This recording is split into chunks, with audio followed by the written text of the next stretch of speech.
Okay, good morning. This is Richard Hsu. I'm the co-head of the TMT Technology, Media, and Telecommunications Group at Shearman and Sterling.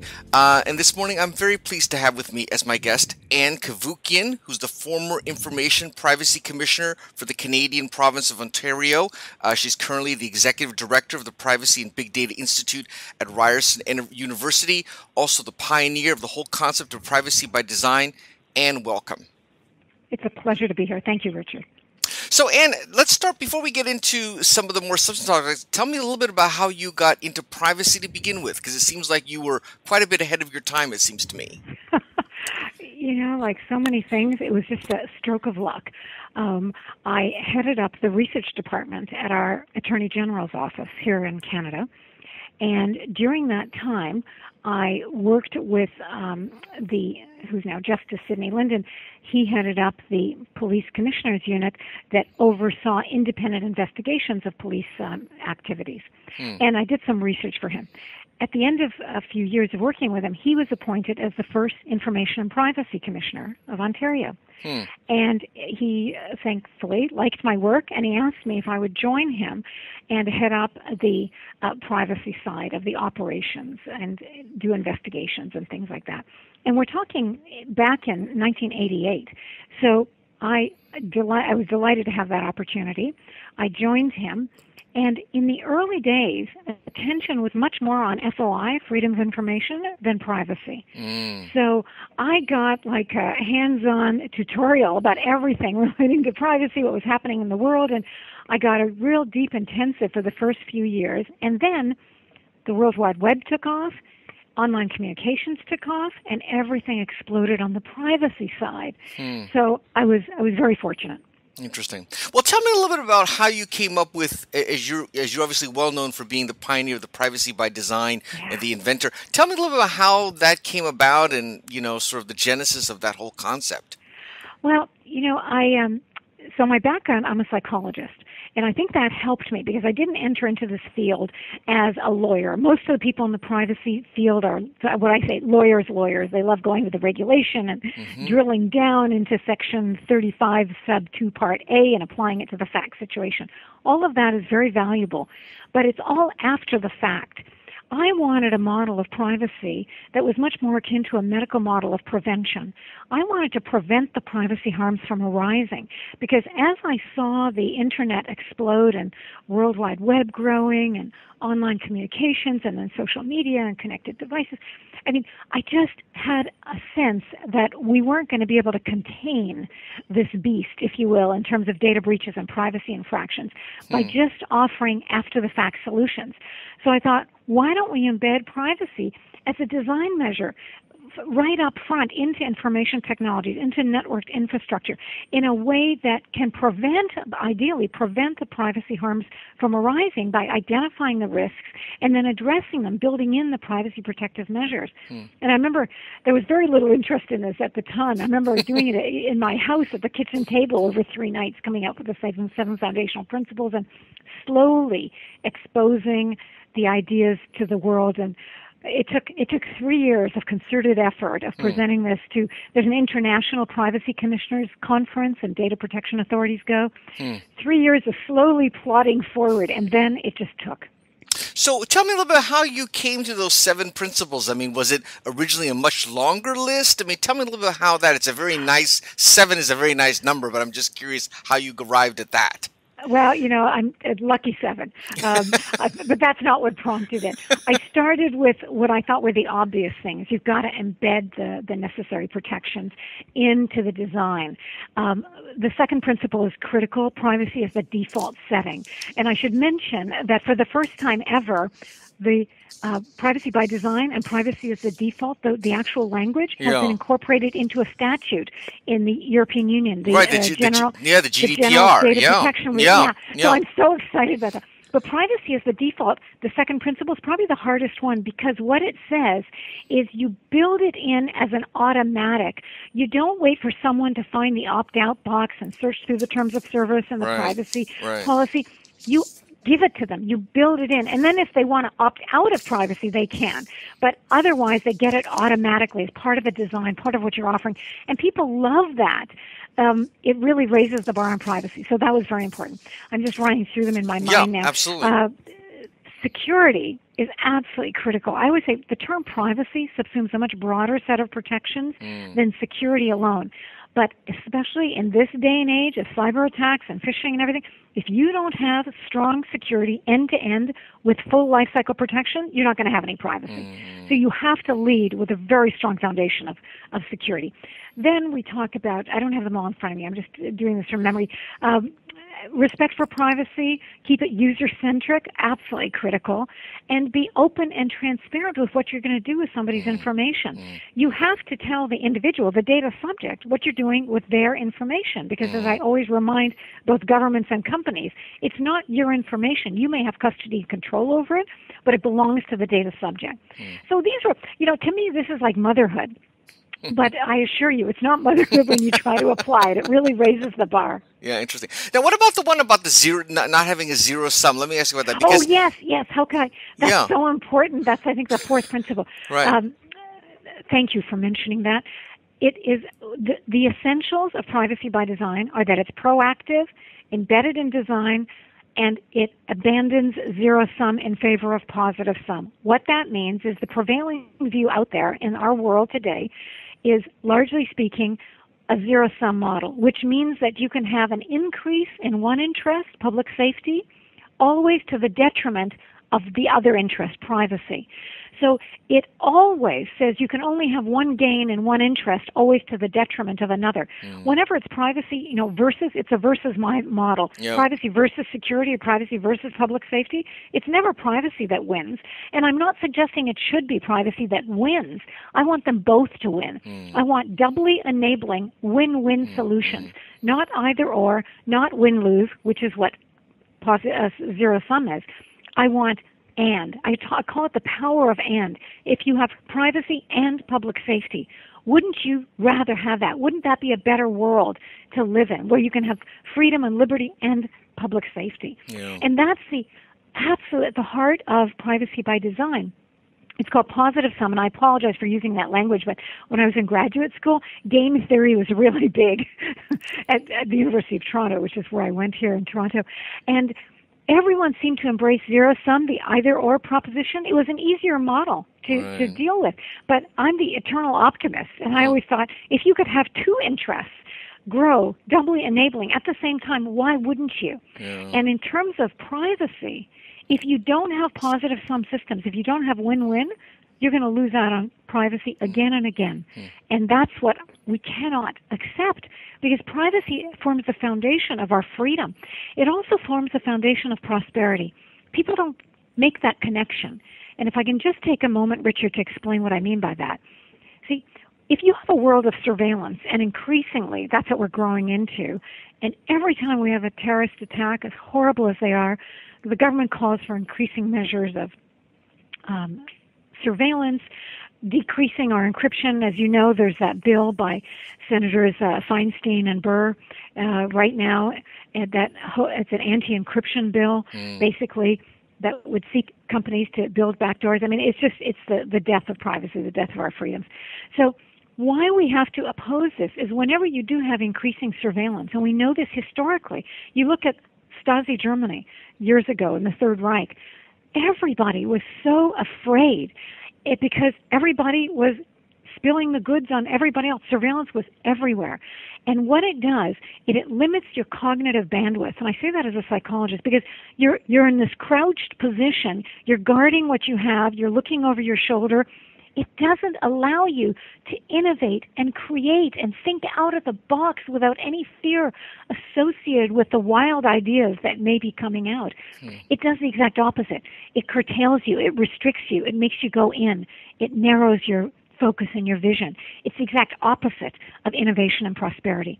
And that's why, for so many reasons, we need to have privacy and positive sum solutions, because we need freedom and we need prosperity. You need it all.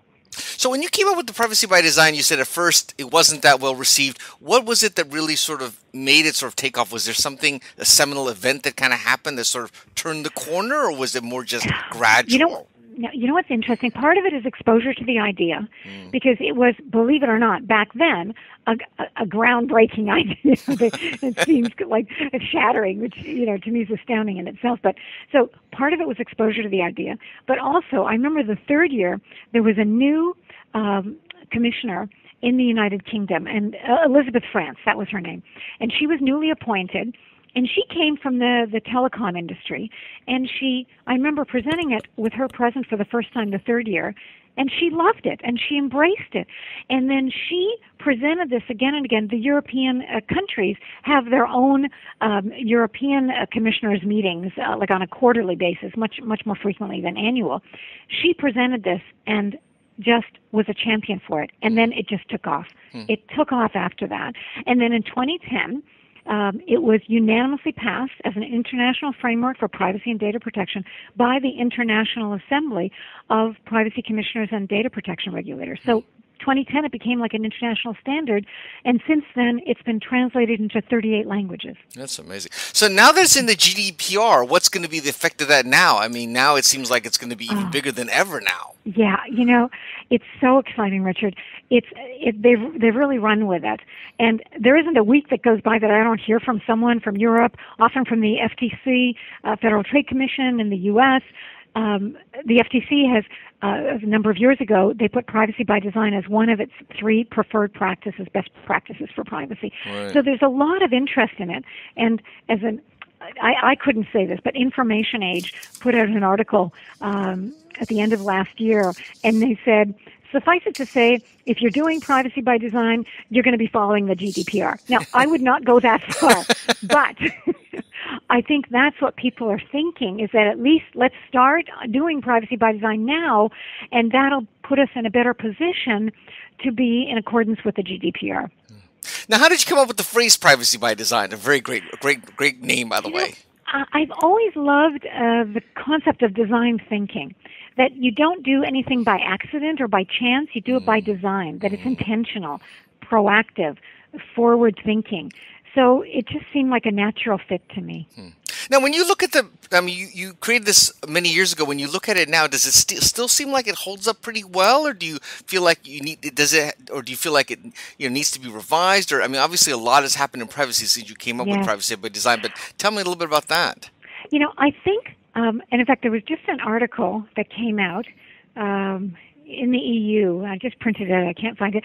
And they said privacy by design still holds firm after all these years. And I think the reason for that, the 7 foundational principles are just that. They are intended to form the foundation of what grows from it in terms of your actual program. And they're really basic to form the base of what you're doing. And then the way you actually implement it in your program, it'll be 100 different ways depending on the application. Right. So I think because they weren't very specific, like one of the problems with privacy regulations and new laws is that they're very specific at a given point in time, and then technology advances way beyond it, 6 months later. Privacy by design was never intended to be specific like that. It ideally looked at what were the essentials that you should be thinking about, that you should embed into the design of your projects, your IT, your business practices, and then you grow them on the foot of what you've designed as the basis, the foundation. So I think they still apply today. Obviously, we're growing in massive areas, artificial intelligence, machine learning. All of this will be fabulous. And we'll do, there's something I worked on when I was at the University of Toronto, smart data. And we put on a conference there, and we called it Privacy by Design 2.0. And it built on AI and how you instill in data the means basically to protect itself. You code into the data in a way that from bottom up that it will evolve in different situations, that it will only enable access to its use that conforms to the intended purposes. So there are many, many dramatic changes that will come, no doubt. AI is just exploding now. But I think these principles are broad-based and general enough that they can just form the basis of the growth that will arrive on top of it. Well, definitely, and I think that's kind of the brilliance of it. It's almost like the Constitution. It's sort of generic enough that, but as you said, it's not too specific. How long, when you first wrote the original Privacy by Design, how long was that paper, or what the original document that you came up with? It wasn't that long. It was like maybe 10, 12 pages. Wow. Trying to explain this, because again, I wanted it to be foundational. I want to explain, why is this important? Why is proactive important in terms of baking the necessary measures into the design of technologies? And I should tell you, Richard, that a number of years ago, when I was still commissioner, I called it the Year of the Engineer, and I went around the world talking almost exclusively to engineers and software designers, because I wanted to be sure they could do this. And to a person that I spoke to thousands of people, everyone said, of course we can do this. We're smart. They were so confident. It was brilliant. I loved it. But the big message I got from them was, don't look to us. We can do this if at the time we get the instructions to write the code for a given program, we are also given the instructions to bake in privacy. They said that seldom happens. Usually we write the program, we deliver it, and then at the time we give it to them, they then say, oh, can you bolt on some kind of privacy solution? And they said, after the fact, we'll try to do something, but it's not going to be that good. It's going to be bolted on. It's going to be awkward. And so when I got that messaging, and they said, you got to talk to the guys at the top. That's what I did the following year. I went around the world talking to CEOs, boards of directors, senior executives, saying, get rid of the silos. When you talk to your tech people about writing code, make sure the privacy people are there, the legal people. You've got to embed privacy at that time. And so that's the messaging. So now, do you spend a lot of time now going around, teaching people about how to do privacy by design, or talk to them? I do. I go around. What's frustrating, Richard, is you would think that by now the zero-sum model would have weakened somewhat. The problem is this: it is so strongly entrenched in the mindset of both government and businesses and the public at large that you need more than an N of one. I mean, I do hundreds of speaking engagements every year, and whenever I speak to a group, by the end, they're all nodding. They get it. Yep, positive sum. That's the way to go. Win-win. Let's do both. Right. But it's such a foreign message at the beginning that they've got to be exposed to this. So stay tuned. Maybe talk to me in a couple of months. I'm cooking up something in terms of an international council that will be addressing this. Interesting. Well, what is that?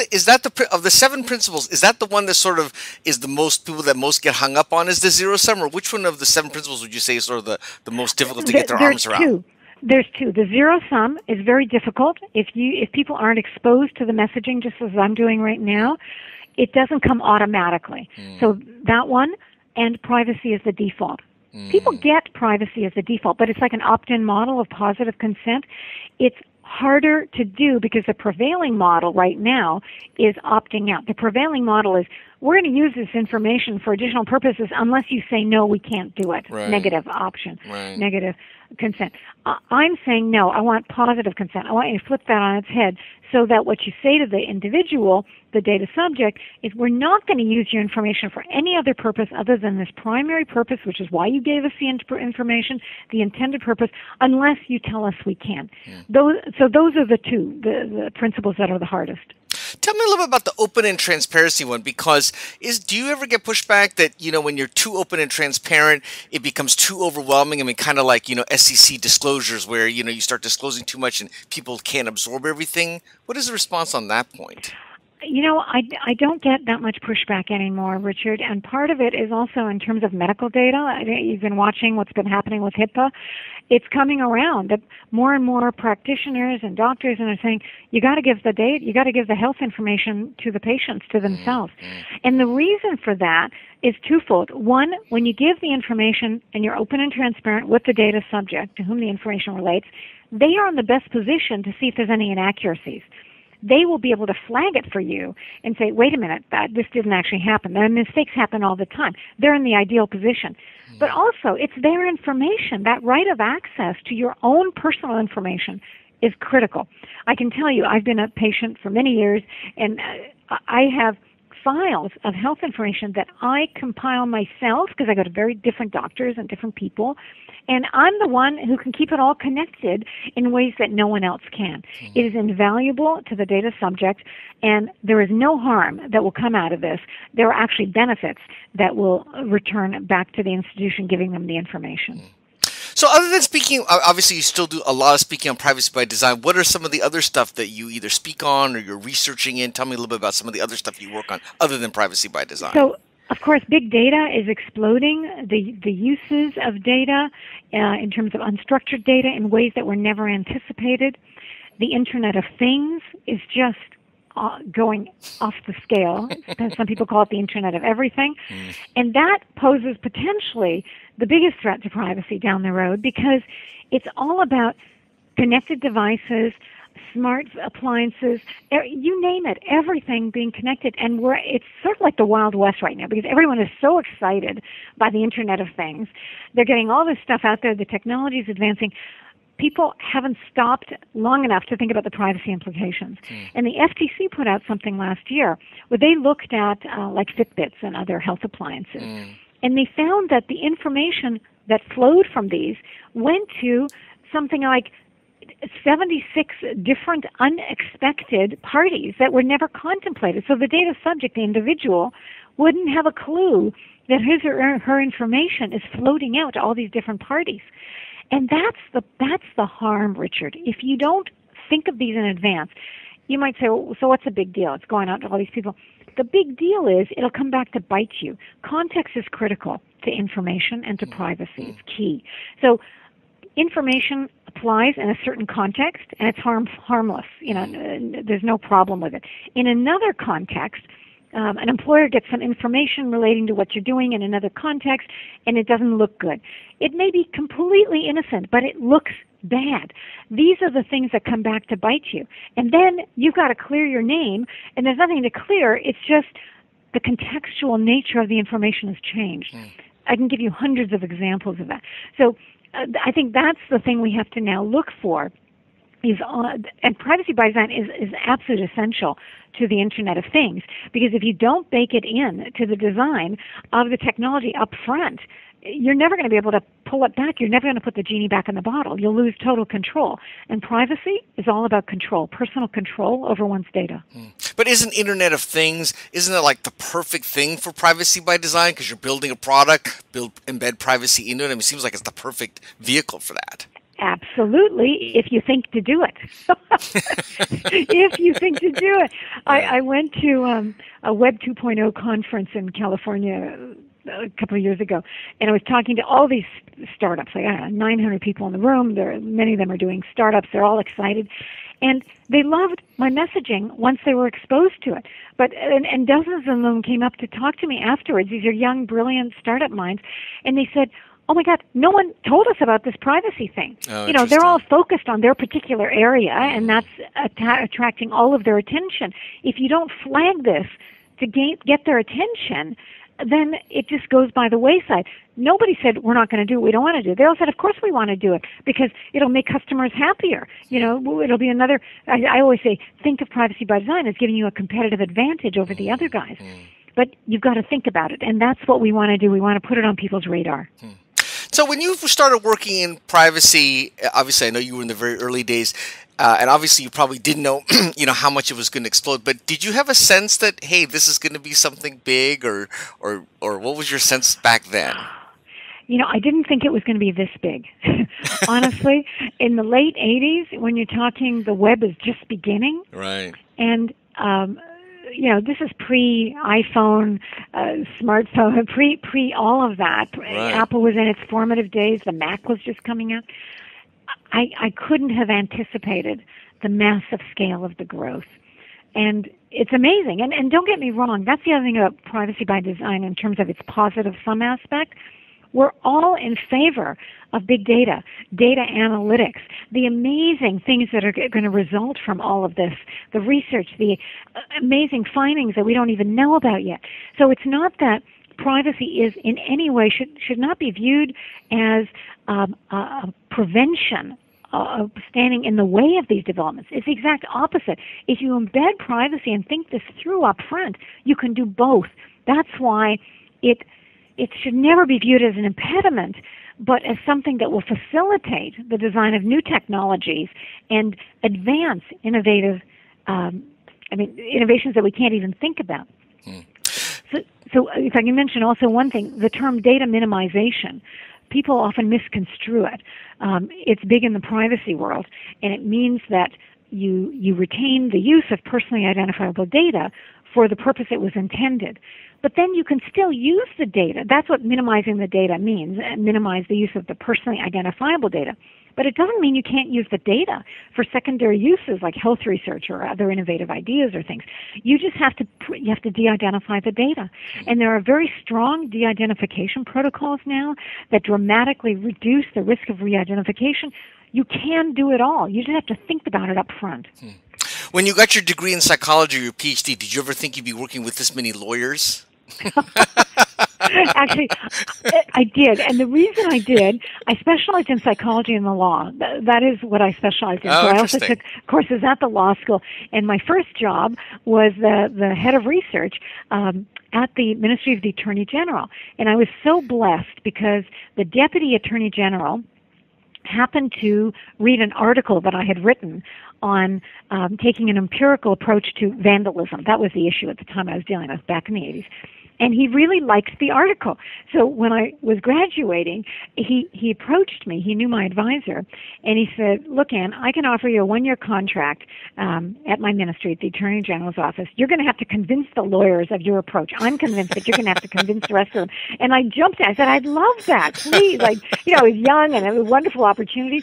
And I did. And then it just grew dramatically. And I had a research department there. It was wonderful. So you got to grab these things, even though they seem very elusive at the time. That's funny.